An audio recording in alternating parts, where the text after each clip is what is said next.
soyez à moto, sur un cyclomoteur, dans une voiture, votre contact avec la route ne dépasse pas quelques centimètres carrés par l'intermédiaire de vos pneus. C'est dire si votre sécurité est dépendante de ce faible contact avec la route. Voilà pourquoi aujourd'hui nous vous donnons quelques conseils d'importance pour garder toute votre adhérence. Alors pour garder les pneus en bon état, il y a 5 règles principales à adopter. La première, c'est d'adopter une conduite défensive, souple et anticiper le trafic. La seconde, c'est d'assurer en tous les cas qu'il n'y ait pas de choc violent avec la carcasse du pneu, éviter les trottoirs, les bordures, les nids de poules. La troisième, je dirais, c'est une bonne géométrie de votre train roulant pour éviter une usure anormale et précoce des pneumatiques. La quatrième, c'est de demander, lors du remplacement des pneus, de remplacer la valve de gonflage. Et la dernière, c'est de vérifier régulièrement la pression des pneus. Juste pour savoir à quelle fréquence vous vérifiez la pression des pneus? Je vais au garage de temps en temps, mais sans plus. Et de temps en temps, ça fait quelle fréquence, grosso modo? Tous les 2 fois par an? Il y a quand même quelques mois de ça. Tous les mois. Tous les mois. C'est ce qui est recommandé en fait. Je sais pas, c'est une habitude. On essaie de le faire tous les 2 mois. Ici, je sais que je dois les faire parce que quand je les vois, je trouve un peu raplapla, mais il faut toujours trouver le temps. Donc, Jamais. Jamais.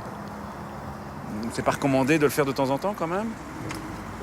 Il faut vérifier régulièrement la pression, au moins une fois par mois. Quand vous utilisez un pneu qui est sous-gonflé, vous avez un risque plus élevé au niveau de la crevaison, vous avez une direction qui est beaucoup moins précise et vous risquez effectivement d'abîmer la carcasse du pneumatique. Et le dernier élément qui n'est pas négligeable, c'est une surconsommation du véhicule. Les pneus hiver, c'est plutôt un surcoût ou un investissement? Investir dans un jeu de pneus hiver, c'est judicieux en termes de sécurité, de motricité, d'adhérence sur la route dans des conditions difficiles. La gomme des pneus hiver reste beaucoup plus souple. En contrepartie, évidemment, lorsqu'il fait plus chaud et que la température moyenne est au-dessus de 10 degrés, il y a une usure plus rapide. Maintenant, si vous voulez un petit truc facile, vous pensez heure d'hiver, pneus hiver, heure d'été, pneus été, et comme ça, vous n'oublierez pas de changer vos pneus au bon moment. Que penser de la personne qui continuerait à jeter ses pneus usés dans la nature? Écoutez, il n'y a aujourd'hui plus aucune raison de se débarrasser de ces pneus usés dans la nature. Il existe une obligation de reprise, donc vous pouvez en tant que consommateur remettre gratuitement vos pneus auprès de votre spécialiste ou votre garagiste sans aucun frais. Une fois que ces pneus sont collectés, ils sont triés et orientés vers des filières de valorisation, recyclage matière ou valorisation énergétique.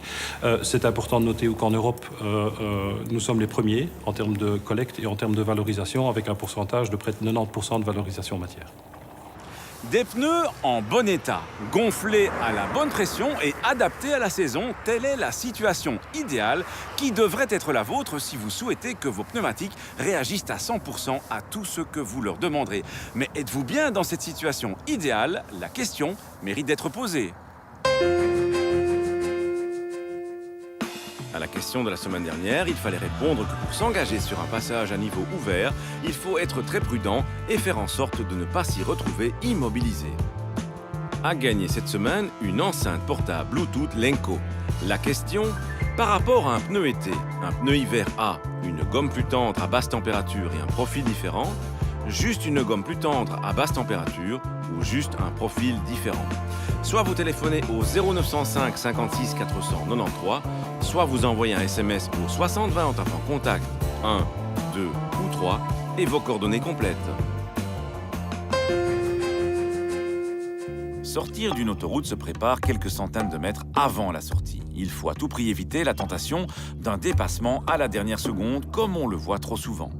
Annoncez toujours votre sortie à temps à l'aide des clignotants et utilisez toute la longueur de la bande de décélération pour ralentir progressivement plutôt que de déjà freiner notablement quand vous êtes encore sur la bande de droite de l'autoroute. À la semaine prochaine et d'ici là, bonne route!